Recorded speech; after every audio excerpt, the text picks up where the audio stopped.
কলিযুগ সম্পর্কে 5টি কঠিন সত্য যা ভগবান শ্রীকৃষ্ণ আগেই বলে দিয়েছিলেন। একবার যুধিষ্ঠির শ্রীকৃষ্ণকে জিজ্ঞেস করেন, দাপর যুগে মানুষের সাথে মানুষের এত দ্বন্দ্ব, বিবাদ, হিংসা, হানাহানি, সমাজে বিশৃঙ্খল অবস্থা, বাসুদেব এখনই মানুষের এই পরিণতি, কলিযুগে মনুষ্য জাতি কেমন হবে? এই প্রশ্নের উত্তর খুঁজতে শ্রীকৃষ্ণ পঞ্চপাণ্ডবকে জঙ্গলে পাঠান। তারা জঙ্গল থেকে ফিরলে শ্রীকৃষ্ণ তাদের জিজ্ঞেস করেন আজ তারা জঙ্গলে কি কি দেখেছে তার অভিজ্ঞতা জানাতে। প্রথমে যুধিষ্ঠির বলেন, আজ আমি জঙ্গলে অদ্ভুত রকম দুটো সুরওয়ালা হাতি দেখেছি। এমন আশ্চর্য জীব আমি আগে কখনো দেখিনি। শ্রীকৃষ্ণ যুধিষ্ঠিরকে বলেন, কলিযুগে এমন লোকের রাজত্ব হবে যারা দুদিক থেকে শোষণ করবে। তারা মুখে বলবে এক কথা আর মনে মনে ভাববে আর এক। তাদের মুখে থাকবে মিষ্টতা আর পশ্চাতে করবে সর্বনাশ। এমনই লোকেদের রাজত্ব চলবে। এরপর অর্জুন শ্রীকৃষ্ণকে বলেন, আমি জঙ্গলে যা দেখেছি তা তো এর থেকেও বেশি আশ্চর্যজনক। আমি দেখেছি একটি পাখির ডানায় বেদ লেখা ছিল, কিন্তু সে মাংস ভক্ষণ করছিল। শ্রীকৃষ্ণ বলেন, এই একই রকম মানুষ কলিযুগেও থাকবে, যাদের অনেক জ্ঞানী বলা হবে। তারা জ্ঞানের চর্চা তো করবেন, কিন্তু তাদের আচরণ রাক্ষসের ন্যায় হবে। তারা অনেকেই সমাজে বড় পণ্ডিত ও বিদ্বান রূপে পরিচিত হবে, কিন্তু তারা বেশিরভাগই এই অপেক্ষায় থাকবে কোন মানুষ আগে মরবে আর তার সম্পত্তি, সংস্থা বা পদ তার হবে। যত বড় ব্যক্তি হোক না কেন, তার দৃষ্টি সর্বদা ধন সম্পদ ও অন্যের পদের দিকেই থাকবে।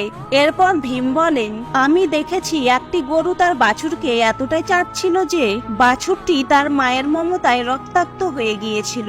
কিন্তু বাসুদেব সন্তানের প্রতি মায়ের এই কেমন স্নেহ ছিল। শ্রীকৃষ্ণ ভীমকে বলেন, কলিযুগে কিছু মায়ের স্নেহ তার সন্তানের প্রতি এতটাই বেড়ে যাবে যে সেই সন্তানটির যথার্থ বিকাশই হবে না। সন্তান তার কর্মজীবনে প্রকৃত সংঘর্ষে মেরুদণ্ড সোজা রাখতে পারবে না, বহির্জগৎকে বুঝতে শিখবে না, সাংসারিক খুঁটিনাটি সংকীর্ণতায় আচ্ছন্ন হয়ে থাকবে, জীবনের প্রকৃত লক্ষ্য কিংবা উদ্দেশ্য থেকে দূরে থাকবে। এরপর নকুল বলেন, আমি বনের মধ্যে 7টা কুয়ো দেখেছি, কিন্তু আশ্চর্যের বিষয় হলো একই জায়গায় অবস্থান করেও বাকি 6টি কুয়োতে জল থাকলেও একটি কুয়োতে কোনো জলই ছিল না। এর অর্থ কি? শ্রীকৃষ্ণ নকুলকে বলেন, কলিযুগে মানুষ তার সন্তান সন্ততির বিবাহ কিংবা অন্য কাজে লক্ষ লক্ষ কোটি কোটি টাকা খরচ করবে, কিন্তু তাদের পাশের গৃহে কেউ অভুক্ত আছে কিনা বা অর্থ কষ্টে ভুগছে কিনা তার খোঁজ কেউ রাখবে না।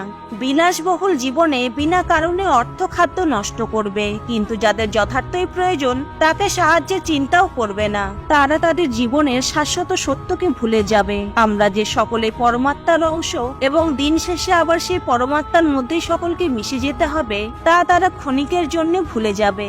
এবার সহদেব বলেন, আমি দেখেছি এক বড় পাথর তীব্র গতিতে পাহাড় থেকে পড়ছিল। বড় বড় কোনো গাছপালা সেটিকে আটকাতে পারেনি। হঠাৎ এক ছোট গাছের পাতা লেগে পাথরটি আটকে যায়। এই ঘটনার তাৎপর্য কি?